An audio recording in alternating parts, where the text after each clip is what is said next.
Hello, ladies and gentlemen. Nice to see you. And well, this is a good time for us to start our today's presentation.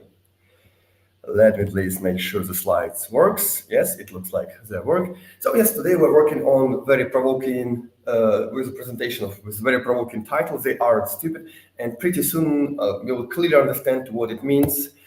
Today, I propose you, dear ladies and gentlemen, to focus on this soft skill topic, and actually this is kind of agenda for my short presentation today. So we start with introduction. Actually, that's what we are doing right now. Yeah, introduction. Later we will talk more about values means compliance. Again, sounds intriguing, sounds complicated. I hope it will be not so complicated after we discuss it. Then yes, I hope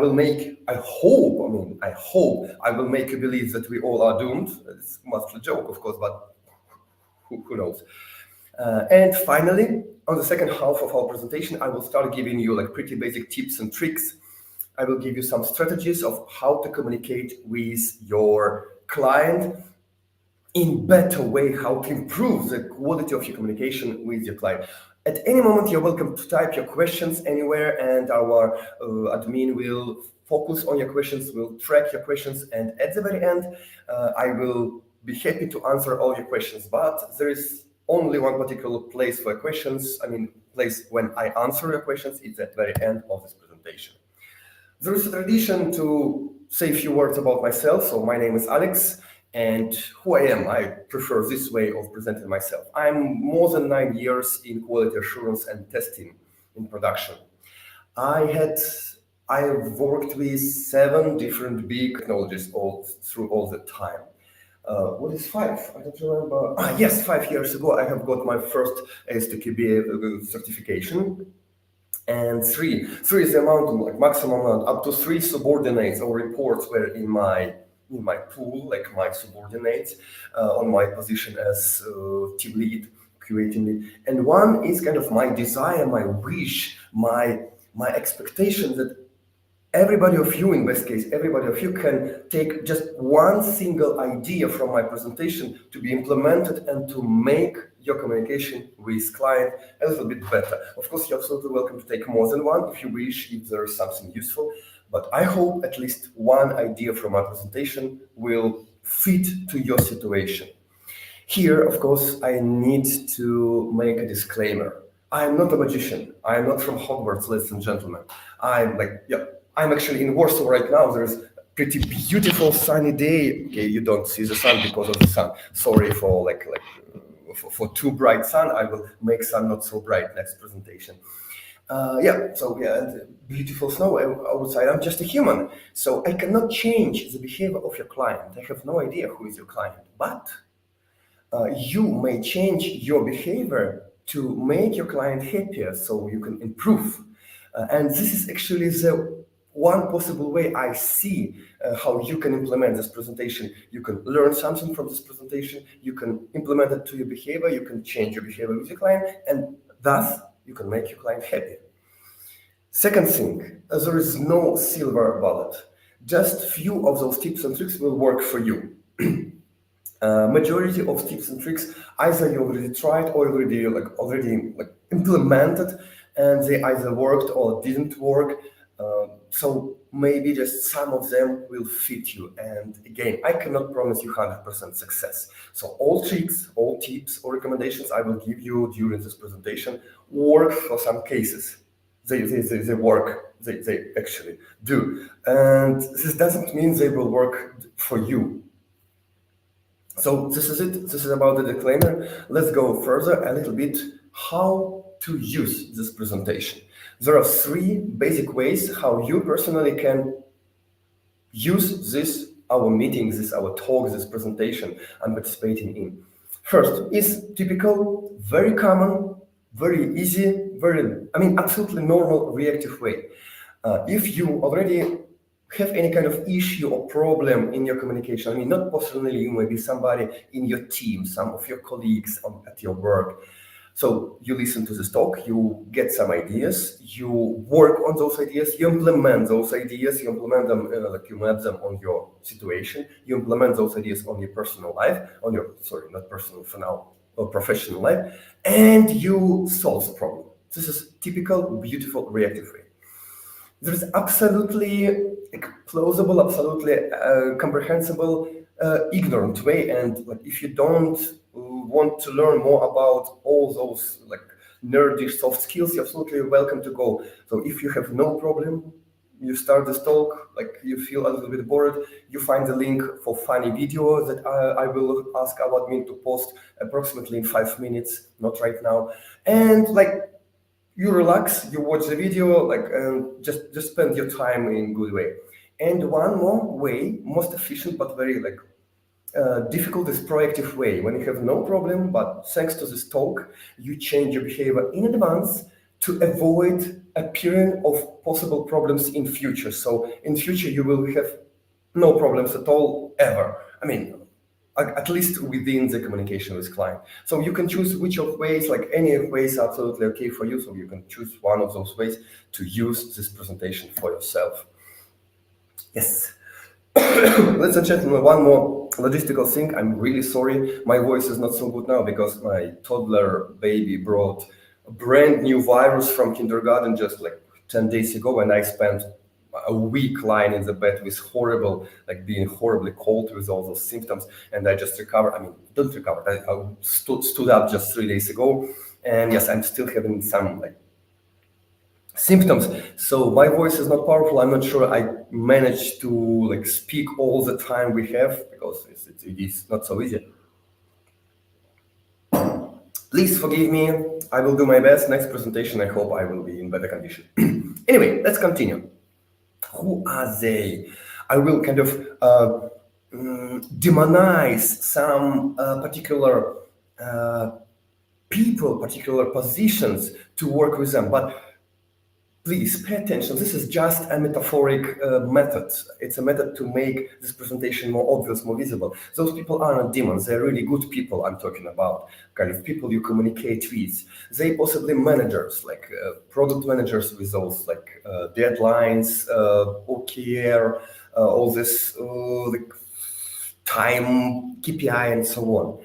They're possibly investors if you communicate with investors, so they have all this focus on return of investment.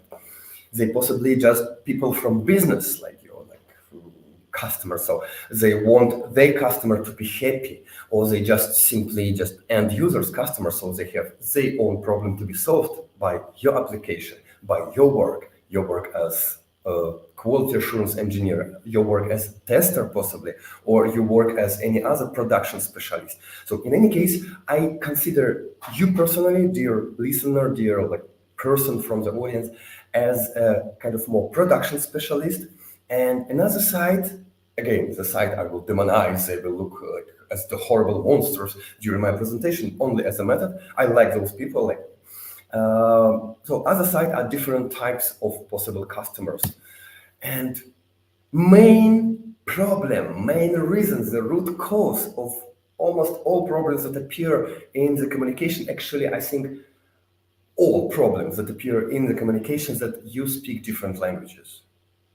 Like you and those people, you have your own language. I mean, by language, of course, I mean not particular like official language of communication of particular country, like Polish and Swahili, Polish, Farsi, Polish, or Hindu, but different terms. You use different approaches. You focus on, give me a second, on different values. You have different knowledge, different expectations. For example, ladies and gentlemen, why do you think here on this picture there is an engine oil was poured on the pancakes? Why somebody need to pour pancakes with engine oil? I will give you 2-3 seconds to think about it. I have next question. Why some people put this kind of school glue into the kind of bowl and make picture of it? The answer is simple, because this is the purpose. Because those people are food photographers. They need to demonstrate beautiful and tasty food. And this is kind of metaphor of this root cause problem. Different focus, different needs for you and for people you communicate with. And here on this picture, you can see different purpose of food. Food not to be eaten by me or you, the food to be the like object to make picture of. And this engine oil on the pancakes plays the role of maple syrup. It just looks much better looks like maple syrup than actual maple syrup. Maple syrup is just absorbed by those pancakes, and in few minutes you already cannot make a good picture. You need to pour again and again, so it's waste. And for example, engine oil stays for longer time, and the pictures are still beautiful. And most likely, engine oil is a little bit cheaper also than real maple syrup. Second picture is just like school glue plays the role of yogurt. If you want to make beautiful picture of yogurt and you spend hours in the studio making those pictures to avoid changing the surface, changing the structure of this beautiful yogurt, they usually make picture not of yogurt actually, they make picture of a glue, absolutely uneatable and most possibly sometimes poisonous. Venomous. Poisonous, in this case, poisonous, yeah.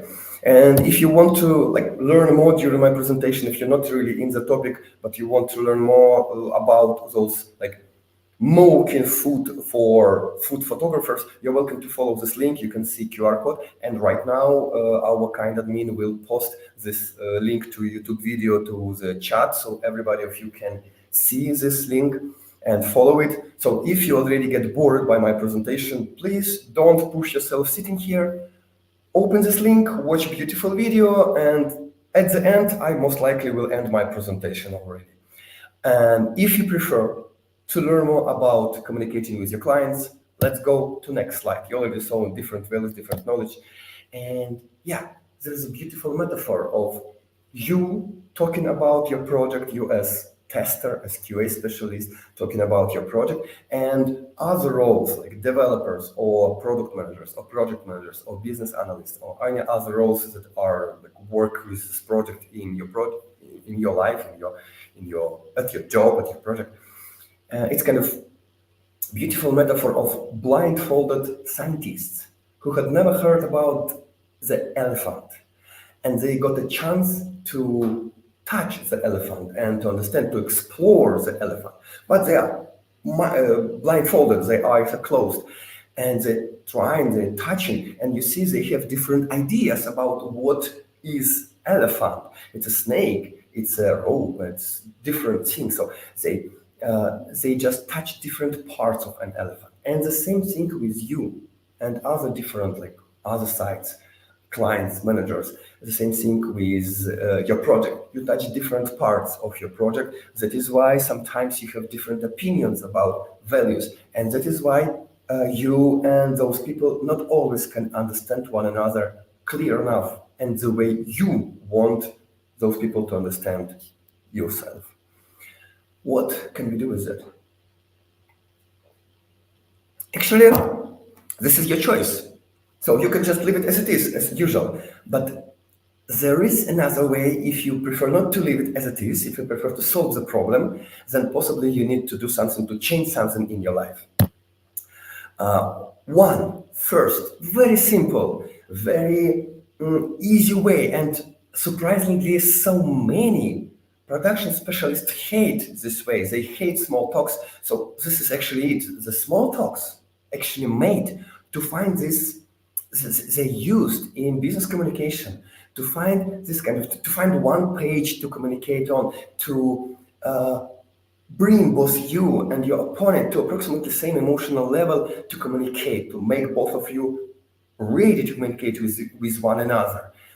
So I don't know why. I mean, okay, I know I am a production specialist, and I know that small talks, they waste time. They steal our time. Small talks, like you have 30 minutes call and 10 minutes of small talk. It means you use only 66% of your call time for actually work issues, and well, sometimes it looks useless. This is the case. If there is misunderstanding between you and client, small talks can help you at least to bring you to the same emotional level. There is kind of very beautiful phrase said by one wise woman that your communication is approximately like sex. I mean, if you don't make people wish to have it with you, to have your communication with you, or to have sex with you, then you simply rape them. Excuse me. So this is it. Make people be ready to communicate with you, to cooperate with you. Use small talks as a simple way. How to use small talks? You can just simply Google how to make small talks. You can find many different recommendations. You can choose just one of those recommendations, implement this recommendation, and everything will become a little bit more pleasant. Just start enjoying your small talk, start enjoying your communication, start getting like some fun of it, and both you and your opponents will be much happier about that. There is another cognitive life hack. Again, preparation of your client, preparation of your opponent to your communication. So this is second tip that I can give you about how to make your communication better. So it's kind of 3 levels of communication. First, tell your people you communicate with what you're going to say. Like, present your idea. Then, tell them what exactly you mean. Tell it. And finally, third thing, tell them what you have just told them. So repeat it again. So repeat it for 3 times. Of course, not in equal way. So first time it's very short and brief, like, ladies and gentlemen, I'm going to explain you how to buy sausage in the store. Then you start explaining people how to buy sausage. You go there, go here, take the sausage, bring it to the cat, pay for it, take it, put it in your bag, return back home. So it's kind of second part when you actually talk, when you tell people what you're going to tell. And as in, so ladies and gentlemen, now you learned how to buy sausage in the store. So this is pretty old recommendation. Some people think, some sources informs me that this recommendation actually was made by Aristotle, but I didn't check. Aristotle didn't tell me this idea personally, so I cannot promise you. In general, ladies and gentlemen, in general, you can focus either on your values or on values of your client. And if you focus on your personal values, you can speak in technical language or your language, the way that is convenient to you. You can understand yourself, you can understand your language, you can be happy. But if your client will understand you or not, I mean, if your opponent, client, customer, somebody you communicate with understands you or not, I don't know. I cannot promise. So it depends. You can check yourself at the very end. Or you can go another, more complicated way. Speak on the language of your client.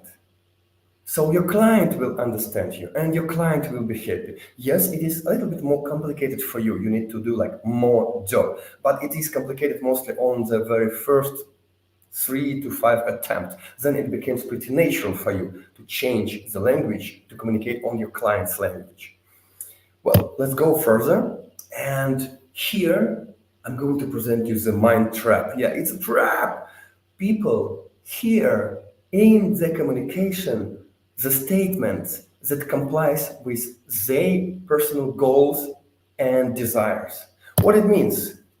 If there is a phrase, the statement, this feature is very difficult to be realized, one person who wants this feature to be difficult can hear, this feature is very difficult. Another person who wants this feature to be realized can hear, this feature is to be realized. I mean, of course, I'm a little bit exaggerating it. I mean, it doesn't work this simple way I explaining it, I presenting it to you. It works mostly on emotional level. Of course, normally people hear all the word, but they remember, they put more emotional focus on the things that comply to their own beliefs. That's it. Let's go further and hear one more mind trap. A long story about your work, like possibly you spent 2 full work days working on QA automation, finding the correct locator to this very complicated element on the interface for your QA automation script, and you finally found this locator. Like, you have read many forums, you have read many articles to find this correct. You can try all that is connected to this element, and finally a phone dislocator. Or another, if you work more with manual, you create a huge and very complicated, very correct, like letter to letter, like from books about QA, like this beautiful checklist. Sometimes for a client, this is just hullabaloo. This is just ununderstandable, unclear, mumbling. I mean, not exactly mumbling, but the language that is not clear, not understandable. They don't know what is it to find complicated, tricky locator for element of interface, or what is the difference between correct checklist and bad checklist, bad QA checklist. So they just cannot understand how much effort you personally put in this work until you explain it to them on their language. Let's should pause when I'm making like sip of water. Yeah, let's continue. What if there is you who is asking? For example, you need any clarification. You need to learn if this button should be light blue or dark blue, because in the description this is just blue and you have like thousands of different colors called blue something. What to do with that? So again, there are several pretty good recommendations what to do when you're asking your client, when you're asking your customer about any piece of information and you expect an answer from your customer. So first of all, again, old school, classical active listening. I'm sure many of you have heard about active listening. That is absolutely clear, and but not so many people still implement this active listening in their life. If you didn't hear about active listening ever at all, if you didn't ever learn anything about active listening, you can do one very simple thing like active listening. Just Google active listening. It's a very simple thing. It's very typical. It's like small talks. Again, as simple, as common as small talks for business communication. How to provide active listening, how to be active at listening. And you can find many recommendations like nodding your head, saying something. They sound stupid, but they help. They actually help you to be more focused on what other person is saying, and the person will be happy answering the question. Next thing, very obvious about asking questions, just formal politeness. Remember about formal politeness, and it will help you even in a case if your opponent, like your customer, your client, propose you to be like more informal, to like shorten it. More polite options will make your person you communicate with more like respectful to you. It will initiate this feeling of respect, like it involves respect in all the words or all the phrases you use in this formal politeness. It involves respect, it pronounces respect, and it also initiates respect into answer, into reply. Next thing, of course, very important, clarifying questions. This is extremely important. Remember that when you ask something, your customer, your client, your somebody, your opponent, your answer, when you're asking something, the person who is answering really wants you to understand everything. And if something is not clear, it's much better to ask right now, here. Ask that person again to make sure, because like it's looks much more smart. It looks much smarter to clarify if something is not clear than to just leave it as it is and forget and have no information when you finally work on this. And final thing in this block, cultural sensitivity. Ask yourself if the person you're communicating from the same culture as you, from the same country, age group, from the same nationality. If the person is from another country, from another culture, from India, from, I don't know, this Pune or any other capital or IT capital of India, or from China, from anywhere, they have different approach. And this approach, of course, they're trying to also adjust their approach to you.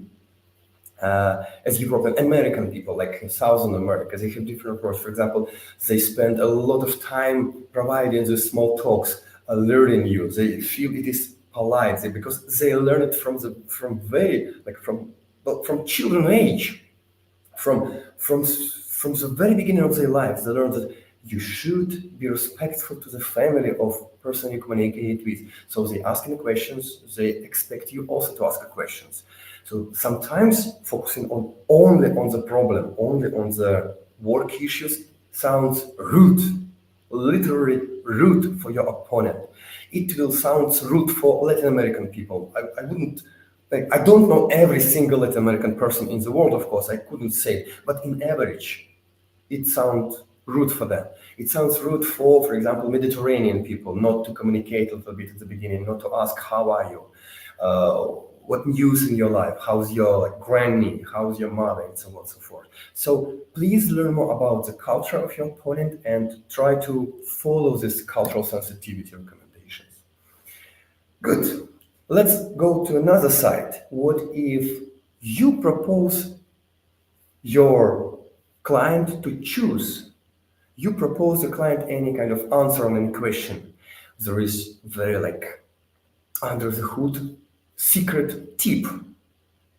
If you need your customer client to choose one of several possible options, do not propose 3 to 5 options. Do not propose 2 equal options, but instead propose one very good option. In best case, good for the client, good for you. And propose not so good option that is obviously not so good for your client. Let the client choose the first option that is good for both of you, that is better from any point of view, and both you and your client will be happy about this option. Sorry. So this is it. One more thing. Learn your user perspective. Learn what is it in general, like in your project. Learn what is important for your client, for possibly end user, for customer. This is approximately like learning what is important for your opponent, as I already said before. But now even with focus on end user. So how the user sees the application you work with. I literally met once the developer, and it was like just a few years ago. I cannot tell you how many years ago. I don't want to let you understand who was that person. I don't want you to it's personal data. But that developer literally said, I don't know, after fixing the bug, I don't remember, was it the bug or just new feature? So he said, I don't know how it looks on the user interface. I just solved it on the back end. So the person just have no idea how it should look on user interface. So basically, I mean, of course, that person tries to solve the task faster, to make the work in more efficient way, to earn more story points within the day, to reach his or her own KPI levels, performance indicators. Anyway, this is not correct from the beautiful approach to programming in general. In best case, you understand what are you doing for your end user and how your application solves end users' problems, possibly. Okay, ladies and gentlemen, one more recommendation, one more trick for you. Highlight. Tell your customer, tell your client about even small solutions, even small changes, very minor, trivial improvements. All of those improvements, first of all, make your client happy. And second thing, they can demonstrate you as a person who does any job, at least any job. So you're welcome to, of course, also tell that this improvement is very small, minor, and so on. This is not about calculating of the story points of this improvement, but just present it. Do not hide it. Do not hide your success. Do not hide your way of your efforts, because it cost you some efforts. It costed you some time. So present it to a client. Good. This is it.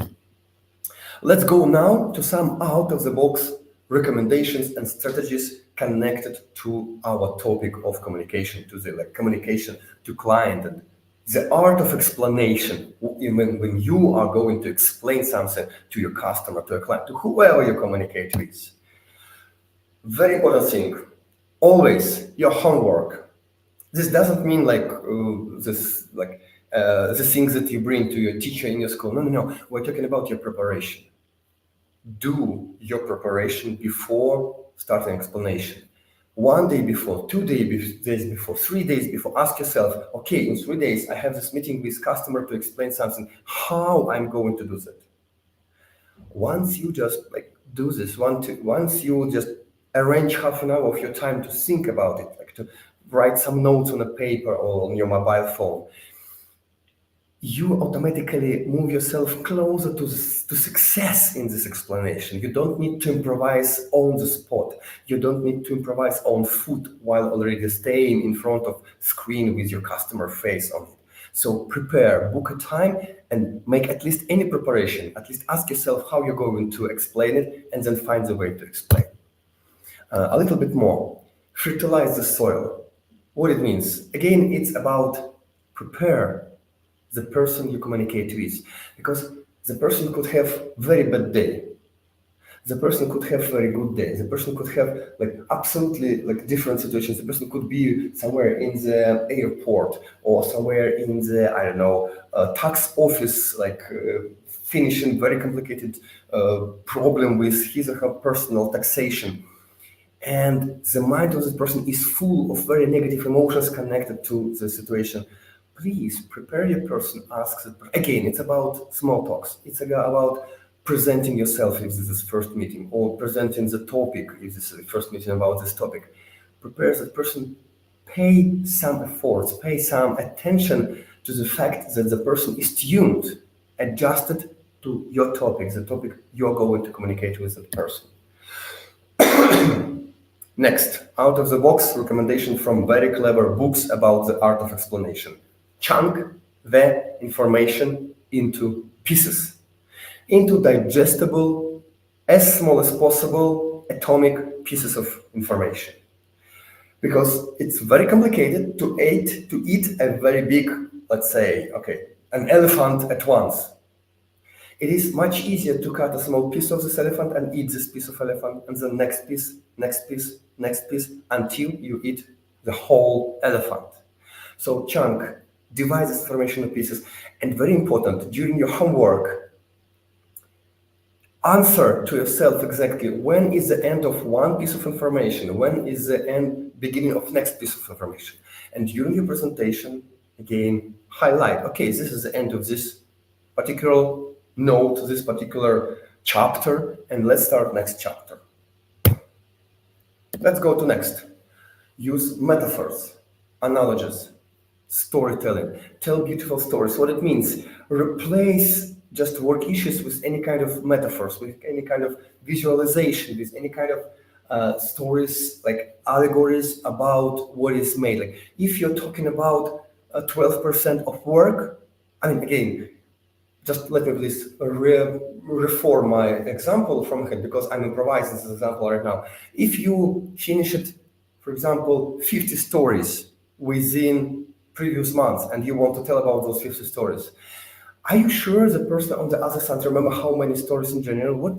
How big percent? You can say 12% of all the stories. It's already a little bit better. 12% is compared with 100%. Or you can use, if the situation is good for that, you can use another example. It's like to finish eating one hand of the beer, and we still have all the rest of the beer to be eaten by you. So metaphors again, yes? Next. Yeah, this is it. Visualization, prototypes, mock-ups, beautiful pictures that represents everything you're going to say about your piece of work. Avoid showing the plain text, because focusing on plain text needs much more effort. So people have to visualize it, have to take this plain text you propose to people, and they have to visualize it to understand, to compare it with the whole picture, to go deeper, to feel, to perceive completely your idea.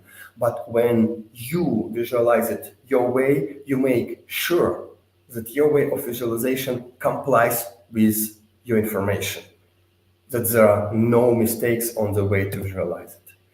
And one more thing that is very important, so-called cognitive load management. how much information your people you communicate with can digest within a kind of period of time. For example, I already told you, like, I'm just recovering. I still have like those symptoms of being ill, being cold, and I feel not so good right now. I mean, physically because of that. And I would say that my personal capacity to understand information is approximately 70%. So for me, making this presentation for you approximately 45% more difficult than at the situation when I'm like 100% healthy and like recovered and so on. The same with your clients. How much information they can consume, how much information they already consumed before you started your part of presentation. Interesting example. If you have like 3 hours meeting with your client, I mean, all your 30 people team have this big meeting and your presentation happens at the moment 2 hours, 30 minutes.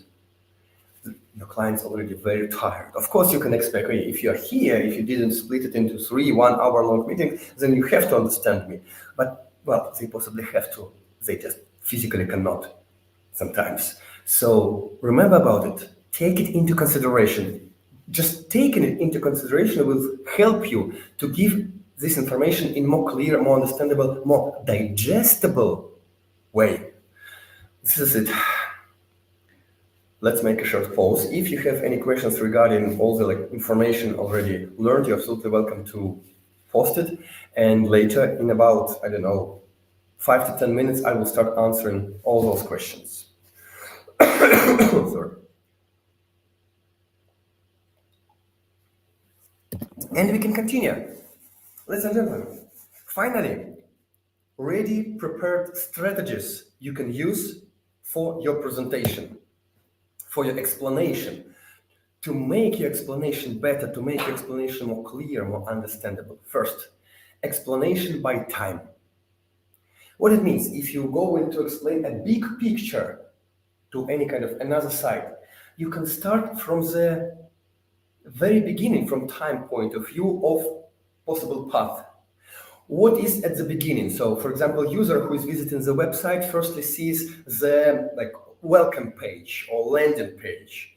It's in time, it's first thing they see. Then user possibly goes to any kind of login page. The user have to register. After that, the user have to go to email to confirm registration. So this is time by time. Very typical strategy to go time by time. Why is this strategy? Because our mind, I mean, in our society, you see, it's interesting that perception of time is not universal. Did you know it? Perception of time is very cultural. There are some tribes in Amazon that just have no perception of time at all. For them, what happened yesterday, what happens tomorrow, it just happened approximately the same way as the things that are happening right now.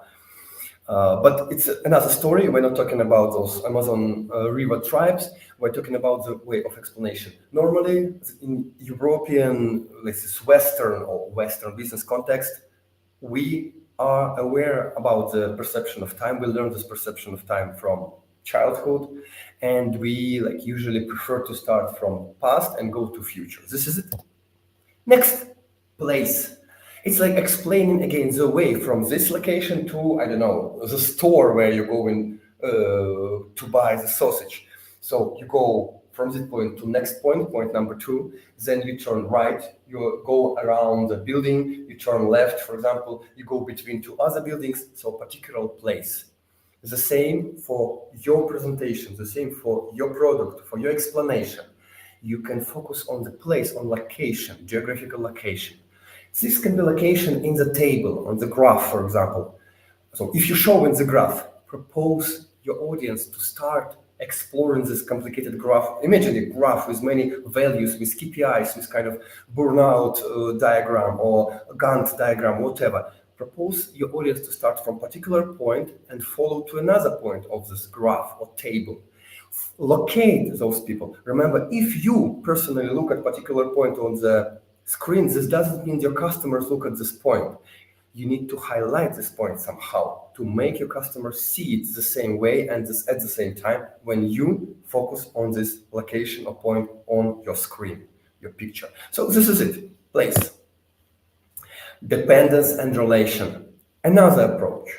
Like for example, you have a landing page, you have login pop-up, and you have this register new user, and you can say there is dependency. And if you click register new user, you go to registration page. Now let's go to registration page, and you show the registration page. You go through all the registration explanation of registration process, and then you say this is it with registration. Now let's go back to login page. But the user should go to email and find the registration confirmation and blah, blah, blah. This is the end of example. So logical dependence, logical relation in your explanation. Also another way. This is not strictly connected with time, not strictly connected with place. This is connected with logic, with relation, with connection between elements possibly on your interface. Next, another approach, the importance of particular features. What is the most important on the interface, on the front page or whatever front end of your application you work with? Is this login or register, or maybe any kind of catalog of products, or maybe any kind of particular service you work with? What is the most important thing? You can start with the most important thing. Then you go to second most important thing. Then you go to third most important thing. If you do this, then when you finish, whenever you finish, you can finish in 5 minutes or in 5 hours, whenever you finish your explanation, you make sure that you already showed the most important things you plan to show. This is it. Let's go to next one. Relation to the project goals. You know, there are some minimal valuable products, some very important things that actually they give the goal to this application, the most important, and some kind of gold plating, download any stickers, buy any merchandise or whatever. So focus on the most related to project goals features you worked with at the beginning. Then second most related to the project goals. And third, this is another strategy, separated strategy of the art of presentation, the art of explanation. Good. Next one, AIDA. AIDA. Ladies and gentlemen, this is the acronym about attention, interest, desire, action, 4 terms. And I'm not going to go deeper. You can easily Google AIDA explained, because this is very common, very good thing in marketing. Each time you see any commercial ads in YouTube or whatever, each time you see the banner, the commercial banner, advertising banner, poster somewhere on the outside, those posters and banners almost always made using this AIDA methodology. You can learn about it and the world changes. You can, it's like conspiracy theories. You learn the conspiracy theory and you start seeing this conspiracy theory everywhere. Yeah, this TV set was made by, I don't know, reptiloids or flat earthers or whoever. The same with AIDA approach. Google it, learn about it, and you will see it everywhere, and you can easily start using it because it works. It's everywhere. It's like carbohydrates. You cannot survive without carbohydrates. The world cannot survive without AIDA. Diamond necklace. Well, this is another marketing approach in the art of explanation. Approximately starting with the least important thing, and then go into a little bit more important thing, and then more important things, so your customer became more and more happy. And then you go to even bigger diamond on your necklace. It's not diadem, it's like a necklace. And at the end, you finally present the biggest possible diamond of your work ever. So your customer each time see better reason to be happy about you, about your work, about product you work with. And finally, your own creative ways of presenting, demonstrating. So you can find your own, you can combine any of those ways I mentioned. You can find your own approach. I don't want to generate some improvise some names of approach here because this is your creativity, but make sure, remember to be calm and critical to your own approaches, to make sure that this approach works well and it explains the thing you're going to explain in better way than any classical approaches. Ladies and gentlemen, this is time for your questions. I'm done with my presentation. Okay, well, we have first question. Let me please just summarize what we have did during this presentation, and then I will go to the question. So I proposed you some understanding about my vision of what is client or customer, why the kind of relation and explanation can be difficult, why the problem can appear during the explanation.